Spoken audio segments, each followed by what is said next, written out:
اے وطن ہم ہے تیری شمع کے پروانوں میں، زندگی ہوش میں ہے جوش ہے ایمانوں میں، اے وطن ہم ہے تیری۔ بسم اللہ الرحمن الرحیم۔ ناظرین محترم، السلام علیکم ورحمۃ اللہ وبرکاتہ۔ پیغام ٹی وی کی اسپیشل ٹرانسمیشن ہے یوم دفاع پاکستان کے حوالے سے۔ یہ ترکیب سنتے ہی یوم دفاع ہم ایک دم کسی اور کیفیت میں آ جاتے ہیں۔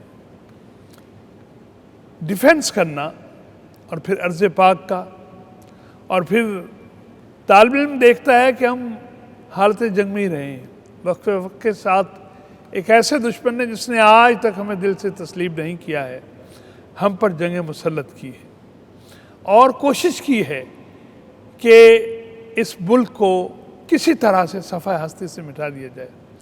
یہ زمینی کوششیں فیصلے آسمانوں پر ہوتے ہیں۔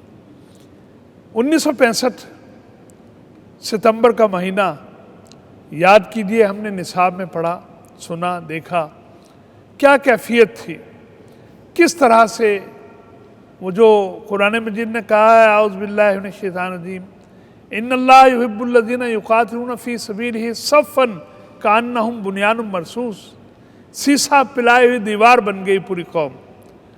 اور دانشور کہتے ہیں فوجیں نہیں لڑتی، قومیں لڑتی ہیں، فوج اس کا اظہار کرتی ہے قوم کے جذبوں کا۔ تو ہمیں ایک ایسی بہادر فوج میسر ہے روز اول سے، جس نے دفاع وطن کے لیے کبھی بھی خون گلو دینے سے گریز نہیں کیا ہے، اور ہمہ وقت ہمہ جہت دفاع وطن کے لیے، اس کی سرحدوں کی حفاظت کے لیے اللہ تعالیٰ نے افواج پاکستان کو خاص ملکہ عطا فرمایا ہے۔ آج ہمارے ساتھ تشریف فرما ہے ہمارے بری افواج سے، ہم نے 2 ایسے سپوت اپنے اسٹوڈیوز میں یہاں ان کو دعوت دی آنے کے لیے، بہت ہی قابل قدر شخصیات، ہمارے بہت ہی قابل قدر مہمان، جو ہمیں کہانی سنائیں گے، سچی کہانی کہ 1965 میں کیا ہوا تھا، کیوں ہوا تھا، کیسے ہوا تھا، اور اختتام کیا ہے، اور آج تک اس کے نتائج کیا ہیں۔ میں اپنے معزز مہمانوں کا تعارف آپ کی خدمت میں پیش کرتا ہوں۔ ہمارے دائیں طرف تشریف فرما ہے محترم کرنل ریٹائرڈ مقصود مظہر صاحب۔ سر میں آپ کی خدمت میں سلام عرض کرتا ہوں۔ آپ اپنی گوناگوں مصروفیات میں سے وقت نکال کے تشریف لائے، اللہ تعالیٰ آپ کے علم اور عمل میں برکت عطا فرمائے۔ اور ساتھ تشریف فرما ہے ہمارے بہت ہی محترم دوست اور ہمارے بھائی، اور بہت کچھ ہمیں سیکھنے کو آپ سے ملے گا سر، جناب بریگیڈیئر ریٹائرڈ منظور احمد ملک صاحب۔ میں آپ کا بھی شکر گزار ہوں سر، آپ تشریف لائے، آپ نے وقت عطا فرمایا۔ کرنل صاحب، آپ سے شروع کرتے ہیں۔ 1965 ہمیں تو اتنا پتہ ہے کہ حملہ کر دیا گیا دشمن کی طرف سے رات کو، وہ جو شب خون کی کیفیت ہے، لیکن حیرت کی بات ہے اس نے ہمیں تیار پایا، اور جو کچھ پلان کیا گیا تھا وہ اسے کر نہیں پایا۔ میں آپ سے درمیان میں پوچھوں گا کہ وہ جم خانہ میں چائے پینے والی بات، اور پھر سیالکوٹ میں کیا ہوا، یہ ساری تفصیلات آپ ہمیں بتائیں گے، بالخصوص ہمارے نوجوانوں کے لیے جنہیں ہم چاہتے ہیں کہ وہ قوم کا ہراول دستہ ہیں اور بنیں۔ تو یہ جنگ جو ہوئی 65 کی، اور جس میں اللہ تعالیٰ نے ہمیں عزت عطا فرمائی، ہمارے افواج کو شان و شوکت عطا فرمائی، اور دنیا پر سکہ بیٹھ گیا، ایک انہیں پتہ چل گیا کہ یہ ایک نو آموز ریاست جو ہے، اور یہ ایک نئی فوج، یہ کیسے لوگ ہیں، تو اس کے نتائج کیا نکلے۔ لیکن پہلے یہ کہ وقت کرتا ہے پرورش برسوں، حادثہ ایک دن نہیں ہوتا، ایک دم نہیں ہوتا، تو یہ کب سے شروع تھا سلسلہ، روٹس کیا تھیں، اور ہم پر حملہ کیوں کیا گیا، تو ذرا اس پر تفصیلات آپ فرمائیے۔ بسم اللہ الرحمن الرحیم۔ اس وقت تک ہندوستان اور پاکستان کے درمیان جتنی بھی جنگیں ہوئی ہیں، ان سب کی ایک وجہ ہے، اور وہ کشمیر، بون آف کنٹینشن جو ہے وہ اس لیے کہ جب ظالم اور غاصب لوگوں کا حق مار کے ظلم کرتے ہیں، تو پھر یہ ایک مسلمان کا فرض ہے کہ ان کی مدد کرے، ان کی حفاظت کرے، ان کے قدم کے قدم ساتھ ملا کے چلے آگے۔ تو اگر آپ ہسٹری دیکھتے ہیں، کشمیر کی تاریخ دیکھتے ہیں، تو آپ کو شروع سے ہی ہر دور میں وہ ظلم کا نشانہ نظر آتے ہیں۔ جی ٹھیک۔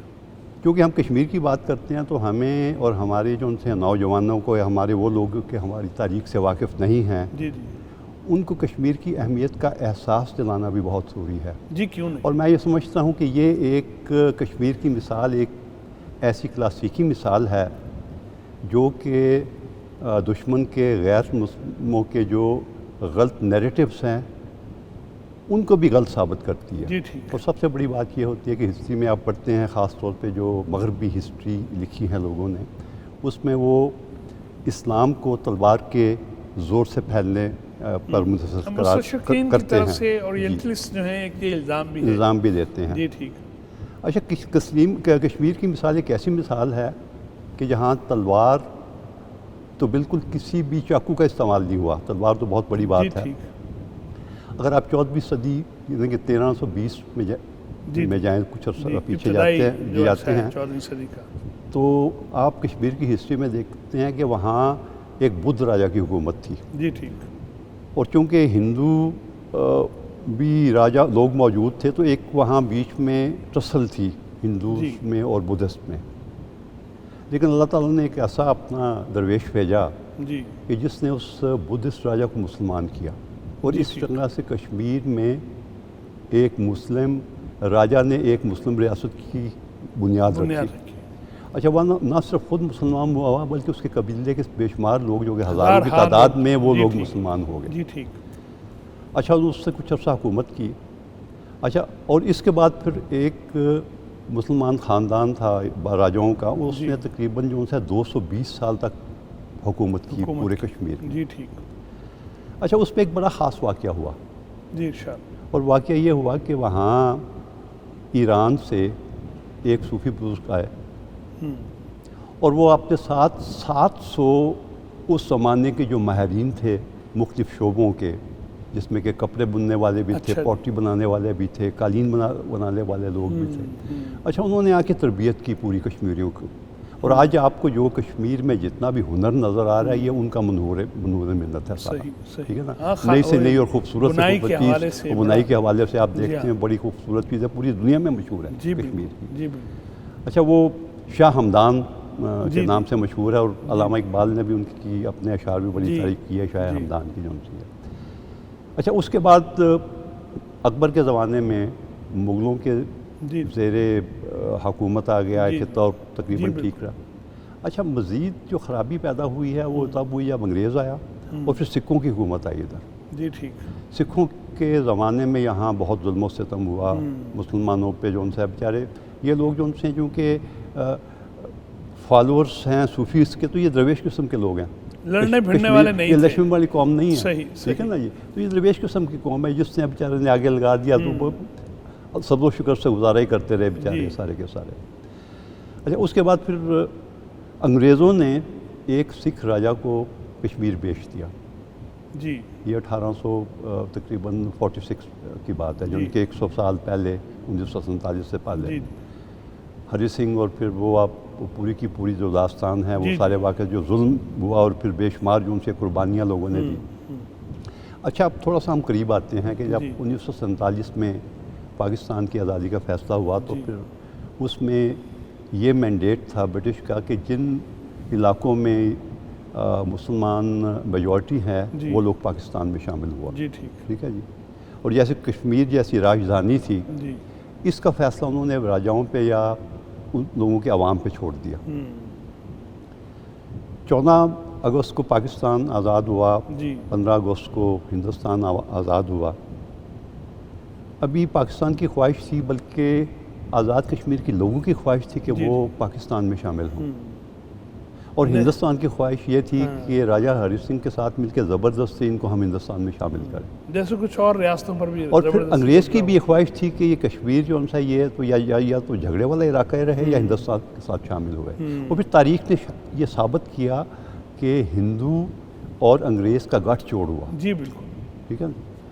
تو اس میں پھر ایک اور واقعہ آتا ہے کہ جب پاکستان کی آزادی کا اعلان ہوا جی تو کشمیریوں کی یہ خواہش تھی کہ پاکستان میں شامل ہوں، جی اور اس کے لیے انہوں نے کوششیں بھی شروع کی۔ اور اکثریت تھی، مسلم اکثریت تھی، مسلم majority اکثریت میں کا تھی بہت علاقہ زیادہ۔ تھا، 70% سے زیادہ لوگ جی مسلمان تھے اس میں۔ جی جی اچھا، لیکن چونکہ راجہ اس کا ہندو تھا، سکھ تھا، اور اس کے بعد پھر جو ان سے انگریز بھی شامل تھا اور ہندو بھی شامل تھا، تو انہوں نے پوری کوشش کی، بلکہ انہوں نے اپنے RSS کے والنٹیئرز بھیجے جنہوں نے وہاں کی ڈوگرا فوج کے ساتھ مل کے قتل عام کیا جموں میں سب سے پہلے مسلمانوں کا۔ اچھا، جب یہ قتل عام دیکھا تو پھر کشمیر کے اپنے لوگ اپنی ریاست کے خلاف اٹھ کھڑے ہوئے۔ جی ٹھیک، اچھا، اس پہ سب سے جو نامور علاقہ ہے وہ پونچھ کا ہے۔ جی پونچھ میں آپ کو شاید پتا ہو کہ پونچھ کے علاقے کے تقریباً 70,000 جوان جی برٹش آرمی میں بھرتی تھے اور جی ٹھیک، انہوں نے اس کی سروس کی۔